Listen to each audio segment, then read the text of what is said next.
Bonjour et bienvenue dans Fragile. Vous vous souvenez de l'échappée sonore et sensorielle que je vous avais proposée dans un précédent épisode, cette promenade à travers les saisons sur les chemins fous de Porquerolles? Vous êtes nombreux à l'avoir appréciée et comme je crois que nous sommes quelques-uns en ce moment à avoir furieusement besoin de nature et d'évasion, je vous propose une nouvelle lecture. Il s'agit encore une fois d'un texte d'Éric Nany, un texte qui raconte l'île de Porquerolles pendant le confinement, l'oscillation émotionnelle éprouvée par son narrateur, ses réminiscences et ses aspirations pour le monde de demain. Installez-vous confortablement, fermez les yeux, imaginez-vous dans un endroit de l'île que vous aimez particulièrement et ouvrez grand vos oreilles.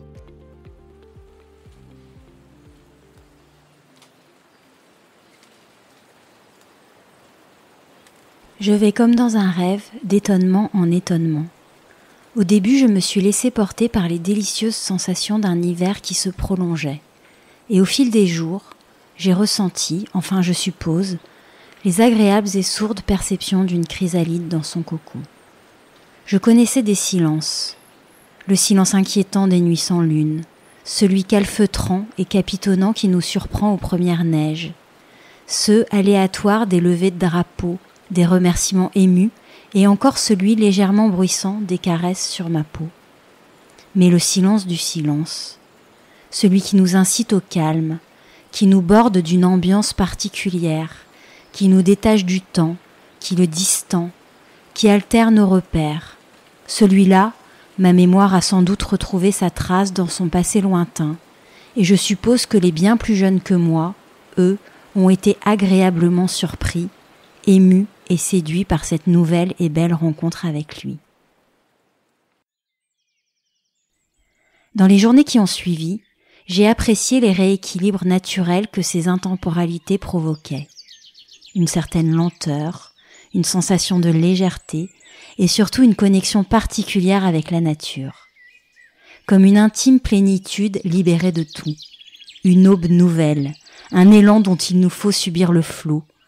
Un apprentissage ou une rééducation de l'écoute au chant des oiseaux, au bruit de la vie auquel on ne prêtait plus attention, aux voix que l'on reconnaît parce qu'elles ne sont plus couvertes par celles que l'on ne connaît pas, aux moindres cliquetis, aux infimes humeurs du vent pour enfin ressentir les très rares choses où dure l'éternel. Tout animait d'un peu d'ardeur mon esprit contemplatif aux rêves trop souvent interrompus par le clocher qui martèle l'écoulement du temps. J'ai pensé que nous allions retrouver chacun, à notre façon, les émotions magiques de notre enfance, recouvrer nos fantasmes de liberté, enfin tout ce qui depuis les années 70 n'était plus dans notre mémoire qu'une chorégraphie d'émotions égarées de génération en génération. Nous allions enfin vivre l'île comme nous l'avions tant de fois entendu être vécue. Mais à trop regarder le ciel, on ne voit que les étoiles, et brutalement le malheur m'a contraint à redescendre sur terre. Adieu perspective d'un été enchanté et bien d'autres plaisirs égoïstes. Comment pourrait-on être heureux parmi nos frères dans la souffrance ? Comment ne pas réagir à ces émotions qui nous abîment et nous dévastent à chaque fois que notre conscience est heurtée, quand une guerre fait des ravages, quand le racisme humilie, que l'homophobie insulte ou quand l'indifférence affame les enfants et les plus démunis. Cette empathie qui devait répondre à une nécessité de notre être, nous la perdons peu à peu. Faut-il croire que les catastrophes existent afin de ranimer notre amour pour les autres ?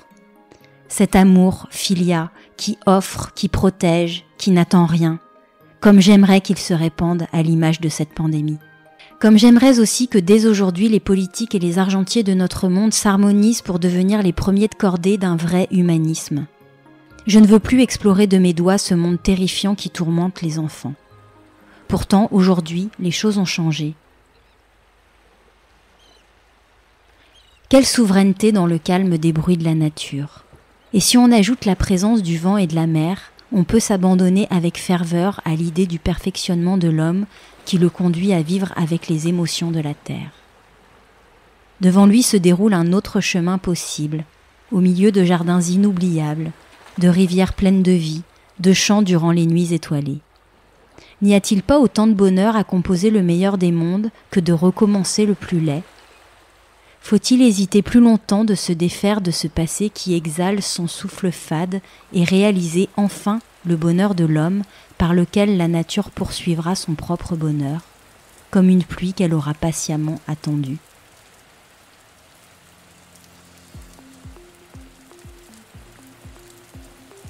Merci à Éric Nani pour la poésie de ce texte qui convoque nos sens et invite à la réflexion. Pour celles et ceux qui voudraient découvrir les précédentes lectures proposées dans le podcast, rendez-vous sur fragileporquerolle.toutattaché.com.